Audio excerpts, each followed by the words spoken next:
Minneapolis and on the web at kfai.org. It's Tuesday here, 26 degrees.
I'm Al McFarlane. Welcome to Conversations with Al McFarlane. Glad to be here and glad to have you along today.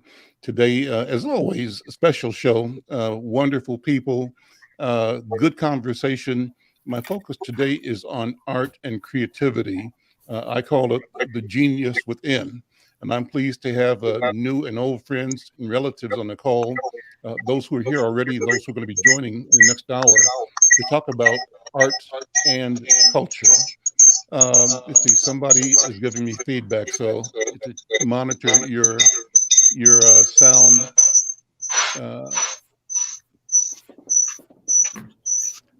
Maybe each of you should mute and then come back on one by one to make sure that your sound's not doing the feedback. Sometimes when you have a microphone on during the video chat, it creates feedback. Well, let me introduce who's here so far. Start with my cousin and my elder, Robert Powell. Robert Powell is a sculptor and artist and owner of a studio in St. Louis, Missouri. It's called Portfolio, and he has carried forth a mighty initiative to celebrate and elevate the thinking, the culture, the beauty of that we observe in our world, documenting that as an artist and as a repository, as a showplace, as a forum, presenting art.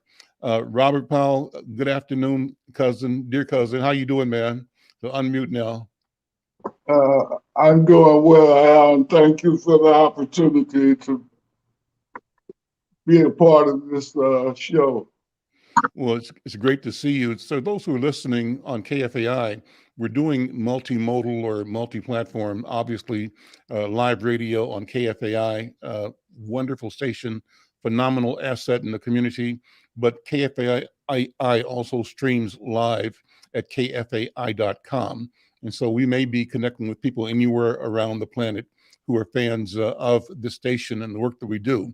We also are streaming live on the Facebook pages and YouTube pages of Insight News and McFarlane Media, Al McFarlane.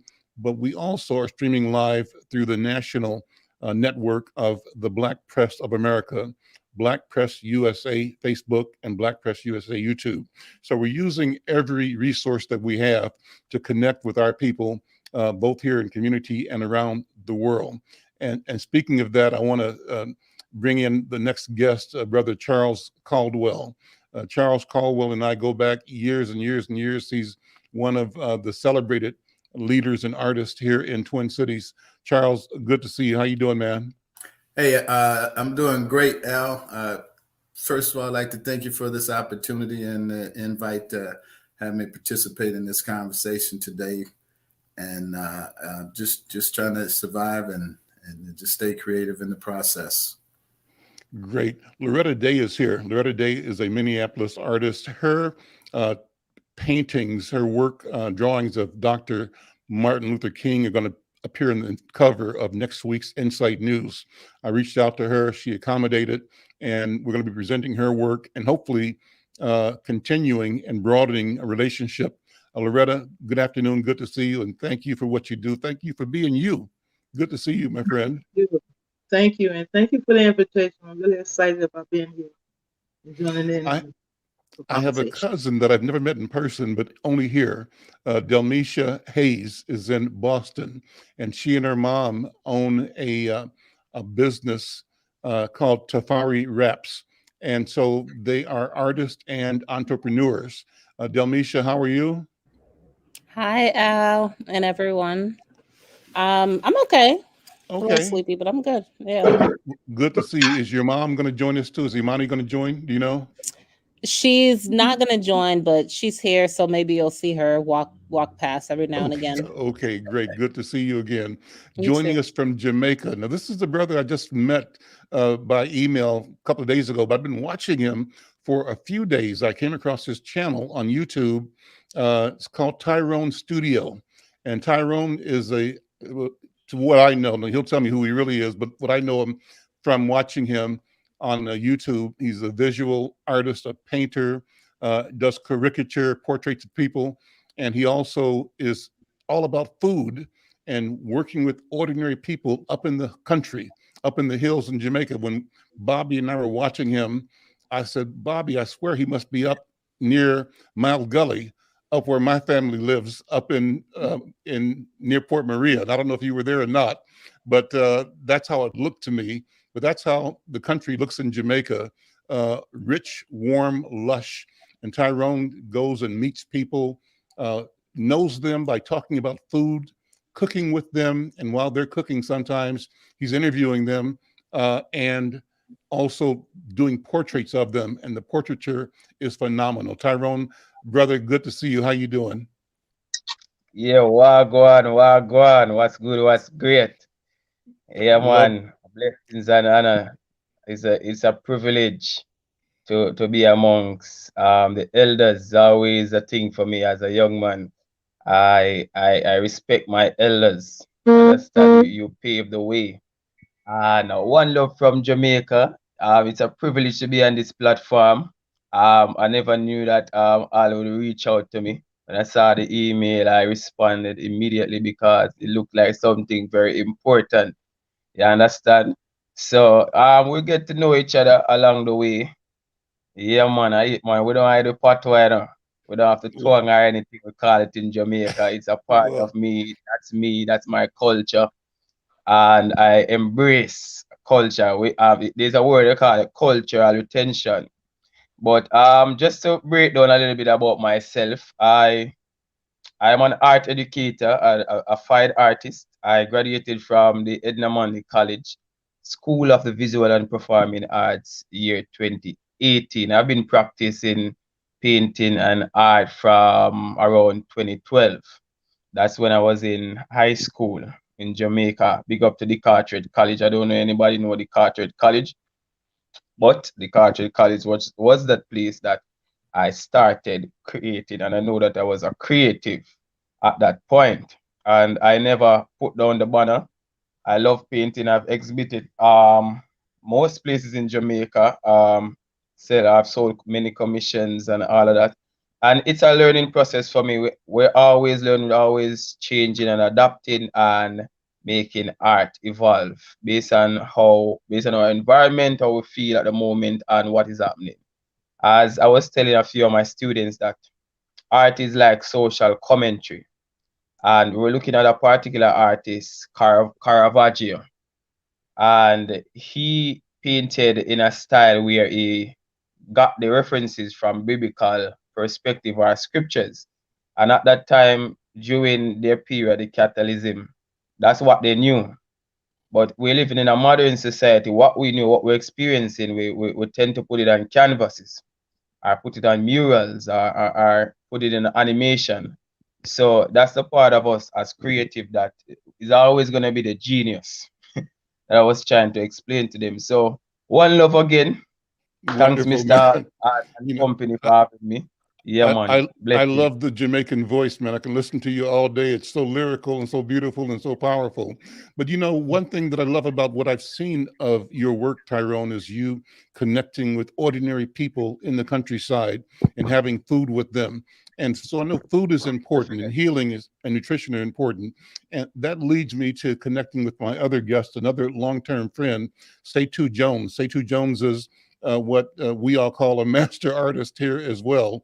One of the, his colleagues among the great ones here in Minnesota, who are prolific and prodigious in their output. Tyron, you also have this thing about food and health. And so, number one, jump in and say hello and good morning. Always good to see you, Tyron. Absolutely. And thank you for inviting me, Al. It's an honor. And first, I'm very flattered that you invited me. And then it's an honor to be here hanging out with so many august artists here. And really, let me even give it some context here. And Al and I have both graduated to the level of elders. And really, Al drops much more wisdom than me. I mean, Al is really an elder, and I've just become old here. But still, having this daily practice of making art in some way or another. And looking here and seeing Charles and Loretta, too, are both folks from this community that have been making art as long as I have. And we are so fortunate to still be here doing this. Right now, and now talked about food, I have been, like so many other folks, inspired by the bread basket and the tradition that folks of African descent have used to create this rich culinary history. And so I have been painting food as well as being involved in actually growing food and presenting food. So I've been right now focusing on feeding folks, and at least once a year have been doing some meal somewhere in the country. Last last fall, I did this project in Omaha, did another project a couple years before, laid up by the pandemic from 2020, but in 2019 did a big project in Indianapolis where I've been working with local farmers and local chefs, all of African descent, to feed folks in some way or another, to really make comments on food equity and food sovereignty in some way or another. And really also inspired by the work of George Washington Carver. A lot of folks don't know that George Washington Carver was in addition to being one of the greatest botanists that the U.S. has ever produced, George Washington Carver was a visual artist. And that's really what led him into botany, the study of botany. So I have really been, over this last year, been doing this deep dive into some of the pigments that he created. In addition to like all the work that he did with plants, all the work he did, we all know the work he did with peanuts and with sweet potatoes, but a lot of folks don't know that he actually created 73 different stains and almost 300 colors using the natural environment. And so I've been trying to resurrect some of those dyes and use those in my work the way that George Washington Carver did. And really, in terms of sustainability, I mean, this is something that we all should be working toward. But all that is related to food and sustainability in some way. And actually behind me here, you see the sofas that I've painted, the furniture I've painted using collard green themes. And really, this work behind me here, this sofa is a sofa I found on the street. Drive down the street in my old Fred Sanford truck, picking up old furniture, leaving it in the garage for a while to bug out and air out, and then repainting it, repositioning it. If we could turn this thing here, we could even see more of that furniture that I've painted over time. Anyway, this is a lot of me talking here, and I'm just kind of rambling now. But once again, Al, thank you. It's all good. I'm Al McFarlane. This is Conversations with Al McFarlane. Pleased to be in a conversation with some dear friends of mine from all around the country, around the world, actually. You just heard Tyron Jones. Tyron, and everybody, I want you to talk about your upcoming events and promote your work. Hopefully people should leave this knowing how they connect with you and how they buy some of the things that you create. And not that we're selling, but we're promoting the availability of creativity. So it's not a commercial, but it's an awareness opportunity. My guests include Delisha Hayes, who is with the company called Tafari Wraps in Boston. Delisha and her mom, Imani, are cousins of mine from Jamaica living in Boston. On the call, Tyrone Rowe is an art instructor, artist in Jamaica, joining us from Jamaica. Also here in Twin Cities, Charles Caldwell and Loretta Day from St. Louis, my cousin, Robert A. Powell. Let me go to Loretta Day. Loretta, thank you again for being here. Talk about your work, your vision. And as you talk, I'll come back around with the same question. I want to ask all of you to speak as though the time we have together is the last 10 minutes, period. And so I want you to talk from that point of certainty of what must be said right now that cannot wait, that someone needs to hear right now. Loretta, start with you. Okay. Once again, thank you for including me in this conversation. I am a visual artist. I have been engaging in art since I was 11 years old. And for the most part, overall, if you look at any of my work in my background, you will see mostly portraits. I have been painting portraits forever. I started a one-woman show at the Pillsbury House in 91, I believe. And it was the title of the show was called Women of Color. And I focused on women, not necessarily who were famous and accomplished, but just ordinary women of color. And that was a pretty successful show. And I've had the opportunity to work with Tyron Jones, Tacoma Akins, and many artists here in Minnesota. So where I'm at right now is I'm working on a project called Black History 365. This project is pretty much self-explanatory. I'm trying to change the narrative of Black History Month. I feel that Black history is far too vast, far too rich to be celebrated only 28 days of a year. And so I'm trying to change that and create venues where I can show my work all year round. And that's where I'm at right now. I had my first venue at Homewood Studios in October. It was really nice. And I'm looking forward to progressing with this project. And because it is such a large project, it's probably going to carry me through the rest of my life, because I do want to put that information out there. I do want people to recognize their own people and the greatness that we have come from. So that's pretty much where I'm at right now with my project. Robert, talk about what you've done as an artist and also as an entrepreneur. I think you pull together in your work the value of us valuing who we are, what we do, what we think, and what we create, and the marketability of it. And how do we approach the market? Robert, what do you think? Well, I always say it's my opinion, and it's my newest creation in art is called perception.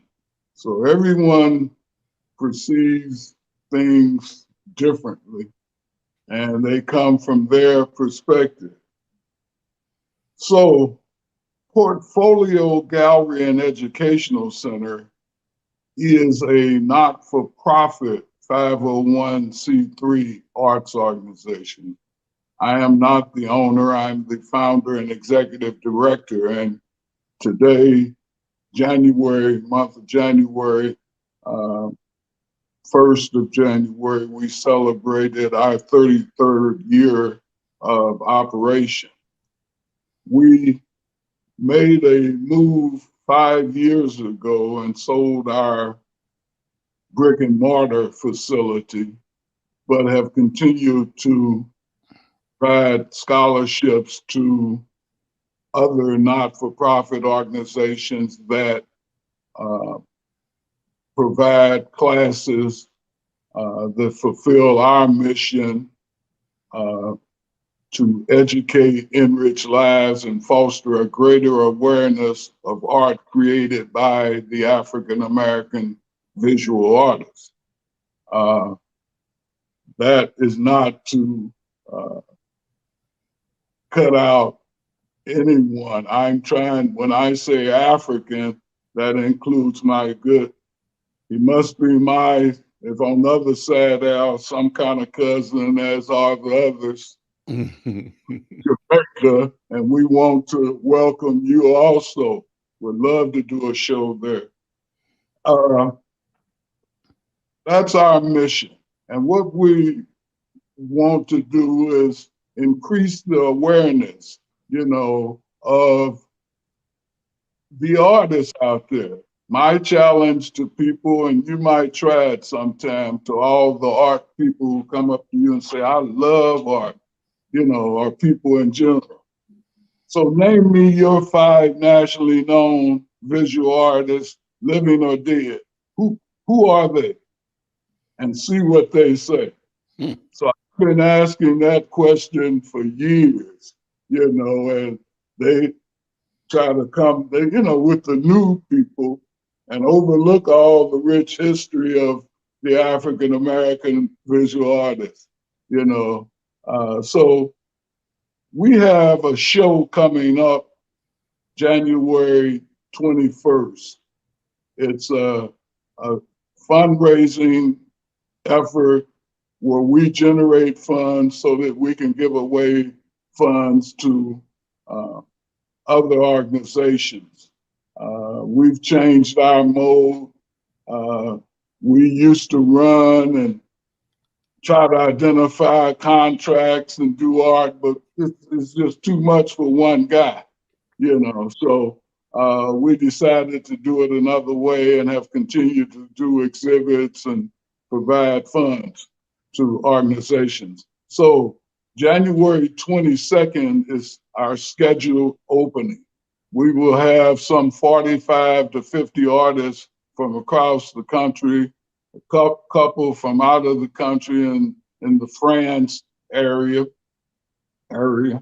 and over 70 pieces of art that we hope that the public will enjoy.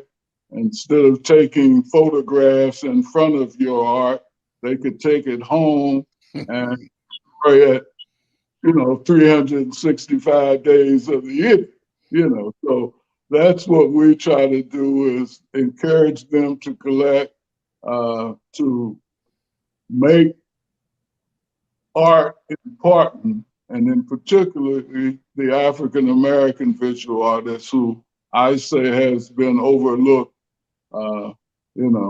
We go back to the Harlem Renaissance and then we're through. But it was artists before that. It's lots of artists unknown, as I said. So I don't want to ramble too much, but our show opens January 22nd at the St. Louis Artists Guild. And you can look that up on the web and on my web, Portfolio Gallery and Educational Center. Opens on the 22nd, runs through the February 26th. And we're hoping to have a good turnout for the opening reception. That's when you get most of the people, coming in. But well, people can connect virtually as well by going to your website and looking at what's being presented and hopefully deciding that they want to own some of the work that's being presented. That's not quite true yet. There is conversation here because COVID has really hit Missouri, pretty hard, St. Louis. And we're talking today about whether or not to even have this opening reception in January, push it back to February, the end of February, have a closing reception. Mm-hmm. But allow people to come in. We usually at this show, it's an annual show we've been doing for about 5 years. And, we flip-flop between St. Louis and Kansas City. Would love to come to your city, state.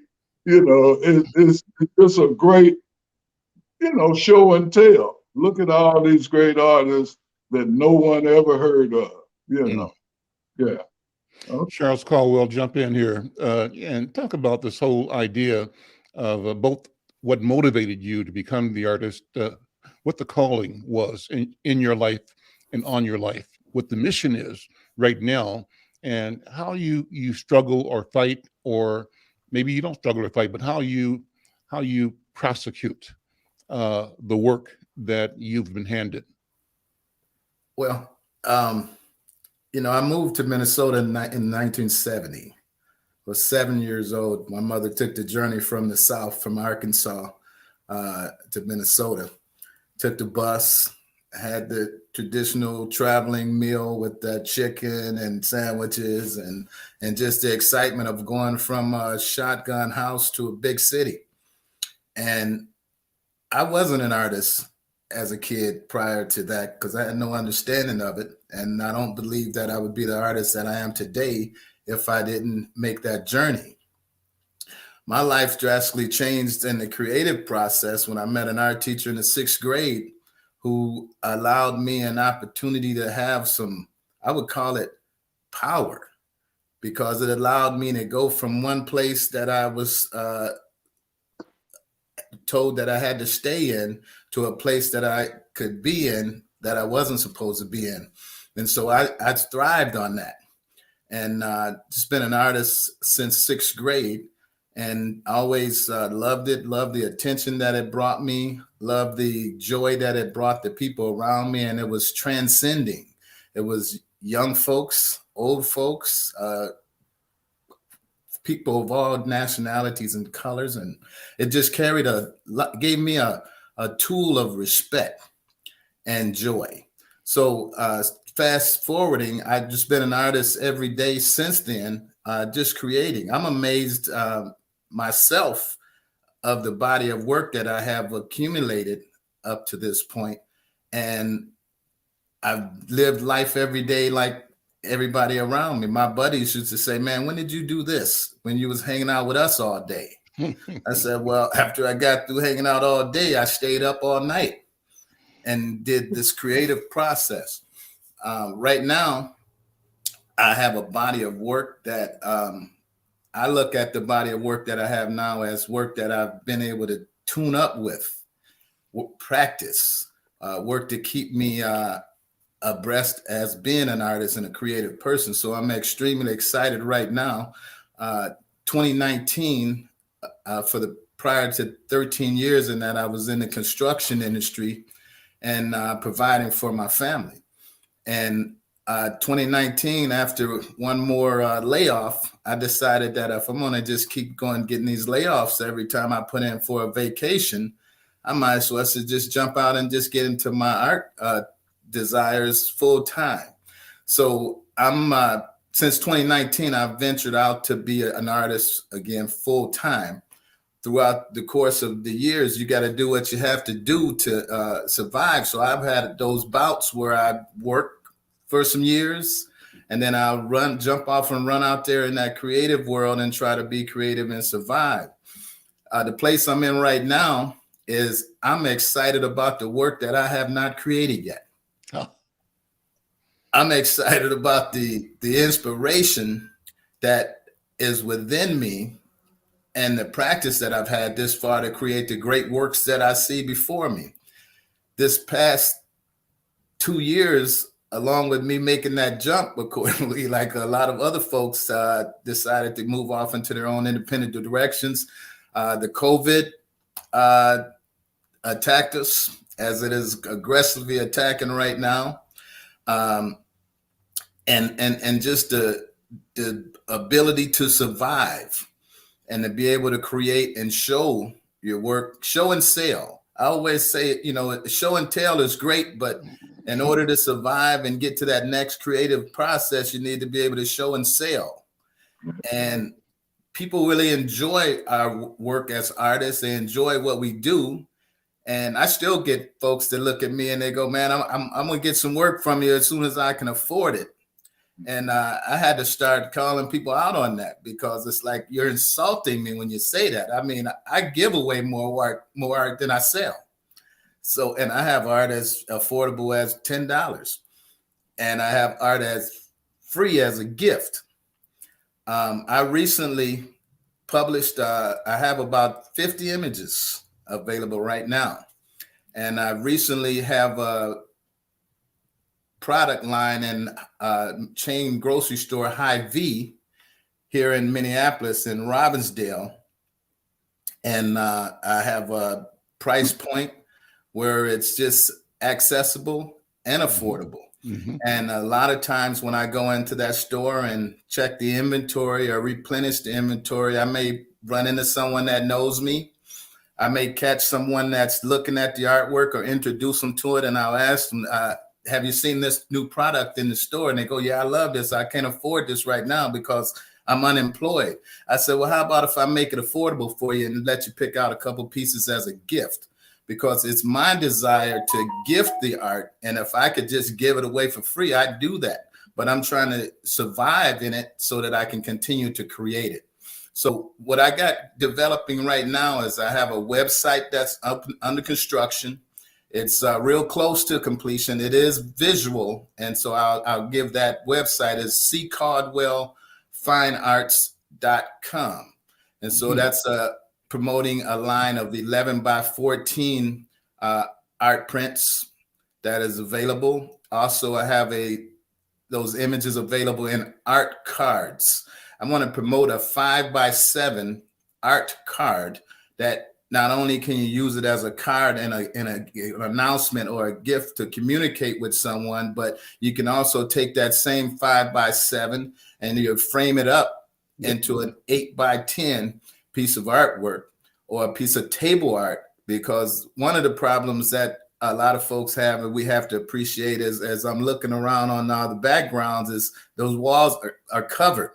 Mm-hmm. So with the amount of great art and artists that are out here, it's wall space is that's high real estate. And how do you get into that real estate? And so I'm just excited about this year and the creative visions that have presented themselves over the past 2 years. And just looking forward to just creating some great artwork, introducing young folks into the possibility of believing that they can take something from nothing and make it beautiful. You can look at a blank space and fill it in with your mind, your vision, and just create from within the inner process of sharing art that speaks a universal international language that we can all relate to. Delisha, how does that work with wearables that you and Imani create at your company? Well, I've been browsing everyone's information during this time. So if you see my eyes wandering, how does it relate with Tafari Wraps? Well, we mostly work with Ankara fabrics, right? So those are going to be cotton. It's a batik making process borrowed from Indonesian batik. So we, source directly from Nigeria or Ghana to create, home decors and head wraps. Eventually, with the funding, we'll move back into clothing. Imani is the chief designer and the master seamstress, coming with experience as an interior decorator. If it weren't as sunny out, I'd show you some of the interior works that she has been working on. And really, since a teenager, my mother has been creating. We did not buy shower curtains. Bedding when she felt bored. She's buying the China silk or whatever fabric, she could get her hands on to redecorate the home, which has really helped me as a young Black woman in America who has always felt displaced here. I'm able to look at our pieces, look at her work, really even just look at the way that, she keeps home and carries herself and her spirit and locate a sense of truth and meaning and purpose greater than the narrative that's continuously fed to us here in the States, really globally. There's a deep knowing, I think, when an artist is able to, whether it's textiles, whether it's, the pencil work that I see on your site, whether it's working with reupholstering fabrics, sculpture, like there's a deep knowing that comes from a spiritual place that is so, I think, difficult to wrap up into words. It's just something you have to feel. Which is such a beauty about Black people. I don't care what your skin tone is. I don't, care the experience that you've had. That memory is deep within you. So for all of you, especially, seeing that, Robert and Charles and Setu, like you are much older than I am, right? Oops. You are like not as old as my grandfather would have been if he was still with us, but older than my father for sure. And it's men like you who are sharing stories through art. I think that really gives value to the space. And, you know, imagining young people like a Tyrone, or, you know, if my brother were on this same wavelength, would give them great inspiration to look towards something greater than we are, you know, told by people who do not know us, or who know us and fear us. Let me correct that. Who know us and fear us. So yeah, I think it's been a beautiful journey for me to reconnect with my mother through Tafari Wraps. I am figuring out as I go. Every day is a new day. I learn something new from her. She learned something new from me. And we learn from the community. In terms of current events, we just wrapped up on January 2nd, a 6-week holiday market here in Boston Seaport that was very successful. The neighborhood is like 98% white.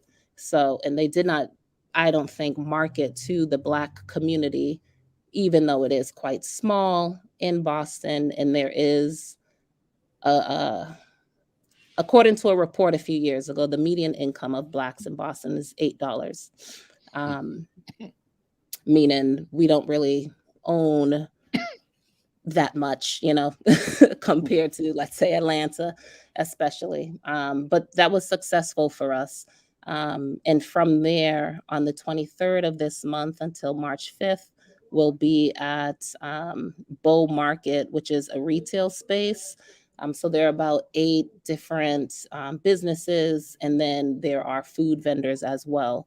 So we were able to, you know, make enough money to move into that space. 12 days, I think, is the countdown. So our hope is to grow beyond America, the Caribbean, and, you know, to relocate outside of the country, so we could reconnect and have a deeper connection to source and self, and really actualize what we are here for.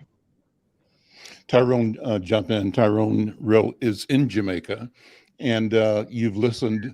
After you, I'm going to play some music, so I'm letting the station know to get a tune ready by Ryan that features my brother Wayne McFarlane. I think you're going to all enjoy it, but it'll set the stage for the balance of the conversation, because I want to speak to the immediacy, the reckoning that we and the world are going to and through as we speak. Tyrone, but jump in, reflecting on what's been said so far, how it sits in your spirit, and what the mission is and the vision is for you. All right. I've been listening, and I really appreciate all of you artists. You understand? Because it comes from, I would say, spirits never die. They just take on a different form. And knowing that we are Africans and we're in the diaspora in the West, we still have that deep connection. So my line of work that I'm gathering references currently, I want to try and get these work out by around April, May. Because, you know, I'm juggling a lot of things. So I'm just trying to get everything in that order. So I don't really rush when I'm painting. So by that time. So the idea behind my work is called Grassroot. So Grassroot, and it derives from me growing up in a particular community, and the things that I saw my people doing. Like, for example, they're cooking on the wood fire.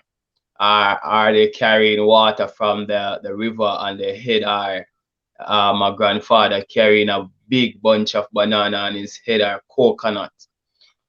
So those are some cultural things that I can relate to.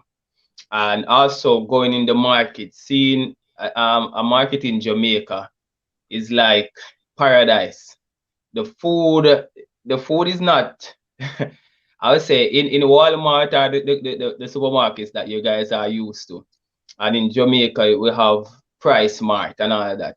How they present their food in Price Mart, it looks artificial. But in the mart, when you walk through, you know, and you guys can check out one of my recent video. I don't know if I can pin the link to it, but you can just go on my channel. It's called Tyrone Studio. You're gonna look at the recent one, and you can see when I go through the Mandeville market, and you can see the vibrancy. That day, I got a whole catalog of reference from the people that were there. They were so receptive. They love what I'm doing, because I don't just take random pictures. I ask their permission if I can get them reference, because you know, as artists, you have to let them know that this is what you're doing. So Grassroot is my idea, and I don't really put a lot of my paintings on the internet because of copyright issues. I don't want to be going to any back and forth with anybody. But for those who are listening to this live, you can find my work on Instagram. A few of my works, and I'm gonna say the exclusive ones. It's a few copies. Artist_Tyrone. That's my Instagram handle. And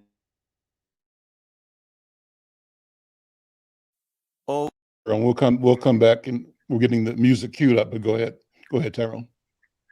Yeah, so that's what I'm working on now. For me, I'm a portrait and a landscape artist. I don't really do much abstract, so I like to be straightforward with what I'm saying.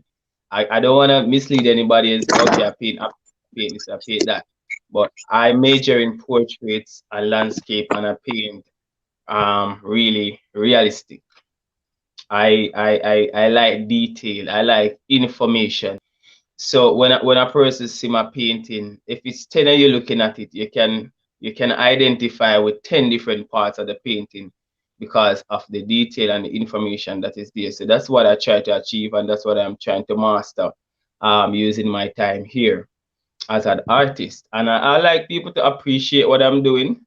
So if those who need commissions, those who need all of that family portraits, I like to do this stuff. And so outside of setting up a portfolio of work, I do that. Like, you know, it's one thing, but it's kind of another thing. if that makes sense to you guys. So that's what I do as an artist. And I was inspired by a teacher, basically, like Mr. Charles here, a teacher. We say in Jamaica, the teacher boss you, and the teacher let you through the gate. And that was a big inspiration. A teacher, she saw that I could paint, I could draw, and from the days of being a child, I never saw it as I saw it as something that every child could have been doing. But when she saw it and give highlight to it and say, you're special, you are, then I start to have self-actualization. Because if you should check my grandparents' house, you know, all of the walls from I was a little boy, they're full of markings. If you should go there now, they don't erase it. They leave it as a memorial that this is what you were doing as a child. You see coconut trees, you see splashes, splishes, stickmen, all of that, like it was a cave. Yeah, so that's what I was doing. But when I reached that teacher, she opened my eyes and said, okay, you can do this, son. And I believed her. And from that point, I got the recognition as I deserve, and I started to go to galleries and art fairs and start to know other artists, and it is history from there. So let me take a break and play this song from Ryan, and we'll come back because we've got about 10 minutes left after this. Mason, go ahead, or AZ, go ahead and play this song.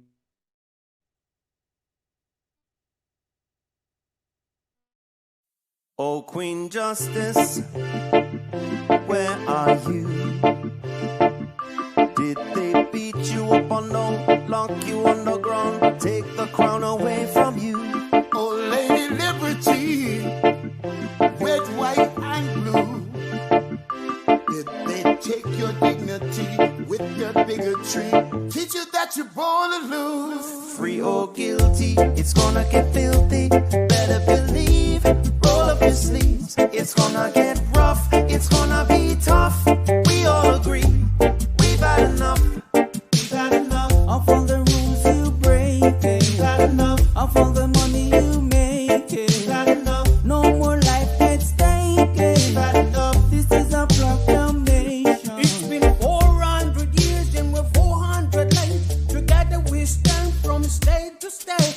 Going back in time won't make America great.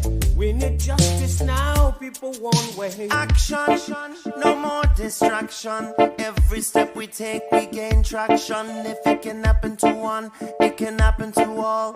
United we stand, divided we fall. Free or guilty, it's gonna get filthy. Better believe, roll up your sleeves. It's gonna get rough, it's gonna be tough.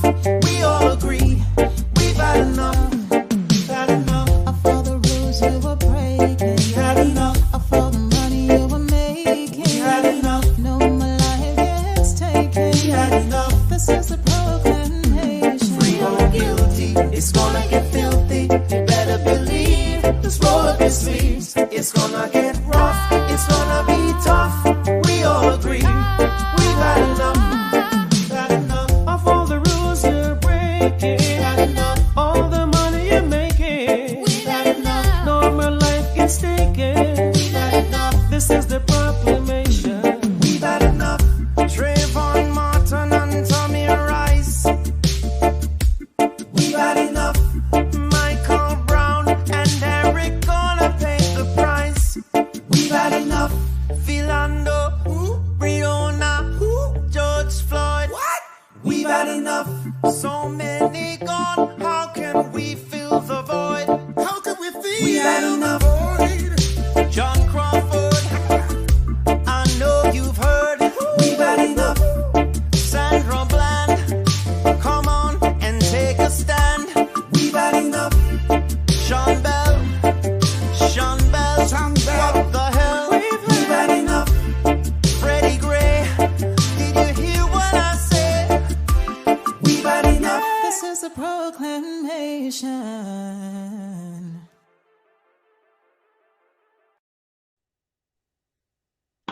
And those artists, including my brother Wayne McFarlane, I use that as a theme quite often. It's great music, makes you think about where we are. And so I want to use that to set up the last 10 minutes of the program, 8 minutes or so, and ask each of the artists here to make a comment about where we are, your vision as an artist on how we as a community and humanity move forward. What are the challenges? Robert Powell, let me start with you. Wow. I would say we need to do what those who came before me have told us all along. Work together. I've heard that echoed here today. We have to figure out a way to start doing that. You know, even the old thing, you know, if everybody gave $100, we'd have, yeah, it would work if we do that instead of just talk about it. It's the, you know, the thing I think should be our goal, somehow connecting. I sat here and heard everyone's story, parts of it anyway. And I said, so my organization is a not-for-profit. I get money from Pepsi and Coke, you know. So I said, well, what if we had a national, international arts organization, each one of us plugging our mission into this new article, and then we could apply for grants in Minnesota, and Minnesota could apply for, artists could apply for grants in St. Louis, Missouri, or in Missouri, the Missouri Arts Council. If, you know, I've always tried to get artists to say, okay, let's all of us get together and put one grant in, covering all of our goals, all of our objectives, to the Missouri Arts Council. You know, Minneapolis must have an arts council that funds, you know, you got to be this and that. Yeah. But the same thing could happen, you know, how to come together. I don't want to take up all the time. Yeah, let me ask Loretta Day to respond. Loretta, what do you think? And we're down to wow. about a minute each. Well, okay, well, the video was very moving and it touched me in particular because I did a piece on Colin Kaepernick. And in the background, well, I have him kneeling, and in the background, I have a brick wall with the silhouette of the shape of Africa, the silhouette of Africa. On these bricks were names of victims of police violence. And every last one of those names that were mentioned in the video is on that painting. And then some. I have over 60 names. The reason why I did it is because I've noticed that there seems to be a trend of when something happens, a terrible thing happens, it gets swept under the rug for the next thing to happen. And I want to immortalize these names on campus so we cannot forget. I want to always be there in some shape, form, or fashion. And so I was really touched by that. And that's what moved me to do the Black History 365, because there's not enough talk about it outside of the realms of February. So Delisha, I'm moving it quickly. Delisha, what do you think? Sorry. I think Robert is completely right. It's about unifying, but it's obviously not as easy as just saying it. I don't know where to begin outside of, within your nuclear unit, where even there, I know for my family, my siblings do not think the same way that my mother and I think, right? So how to unify and just find like-minded people to work towards one mission. But what is that mission? Malcolm X, Marcus Garvey, MLK, they all were saying, phenomenal things. All these leaders have points, but not everyone is going to agree. So let me I go don't to know. Tyrone jump in. Tyrone, pushing the time here. Quick thoughts. Yeah, I've been listening. That's a good idea. And in Jamaica, I have some. I can for the history of America, I can relate to it as a African, but I can't really relate to American history because I've never been there, and I can relate to the experience of Jamaicans going through similar beatings and police brutality and socialism in Jamaica. So it's a thing where I agree with the points, but we have to pitch it and you have to push it, just like all of the old masters did. So we're gonna see how that goes. All right. Charles Caldwell, jump in. I just like to see the opportunity to create a program where young people can maybe get involved in the opportunity to get paid to be creative. Creating a summer youth program where we can have young people that they say don't have nothing to do over the summer to find out that they do have some creative things that they can express, and we can create some kind of a stipend or some kind of an income that they can have and something that they can be excited about the way that I was excited about it when I found out that I had creative abilities in the 6th grade. Hey, could I jump in here real quick? Sure. At everybody emails, contact. Since you got the emails, send it to everybody if that's okay. If you don't want to, we will share it. We will share it. Say two last comment for you. Real quickly, the reckoning. Yeah. Where do we go? I mean, real quickly, it was inspiring to hear all of these stories. You heard just from 6 artists. You heard these stories. What Robert touched on is very real. There's a disparity that even exists in arts funding. And who gets those resources? Those are tax dollars that we all pay into. We deserve that, and we deserve access to it. We need to advocate for that for all of us. I mean, getting back to what Charles has said. But listening to these stories, these artists are not waiting for those resources. The entrepreneurial spirit that is in each one of these tales and stories will guide us into the future and will provide a foundation for us to work from. What a wonderful conversation. We're out of time. Thank you all so very much. Tyron Jones, Loretta Day, brother from Jamaica, brother Tyrone Rowe, my cousin from St. Louis, Robert Powell, my friend Charles Caldwell, and my cousin from New York, from Boston, Delisha Hayes. Thank you all for being here. We'll see you next time. I'm Al McFarlane. Bye-bye. Thank you. Thank you.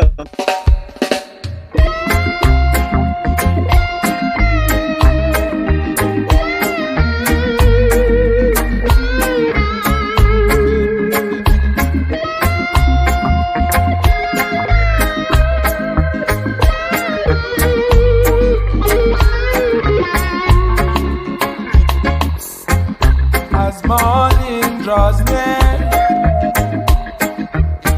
I rise and say my prayer. Little piece of bread to my mouth, little tea to wash it out. It's my daily tribulation, even though I'm a working man.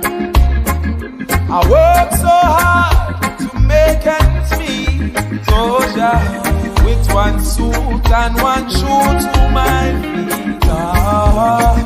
Days are getting so hard, yeah, but I got to keep on pushing on this 9 to 5, working to stay alive. On my 9 to 5, working till sun goes down. As the sun sets in the west, I pack my things and head on home, thinking about tomorrow's journey as I try these streets alone. It's my daily tribulation, oh just searching for liberation, yeah. Got to step out of Babylon, take a step to Mount Zion. Days are getting so hard, yeah, but I got to keep on pushing on this 9 to 5, working to stay alive. Oh, on this 9 to 5, yeah, working till sun goes down, sun goes down. Oh,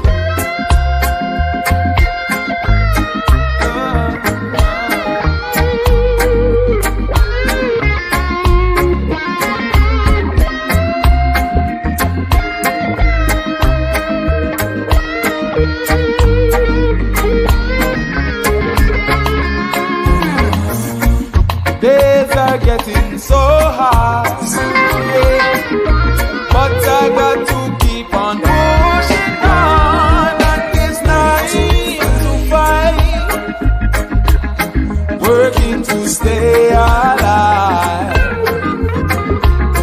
Oh, on this 9 to 5, working till sun goes down, sun goes down, sun goes.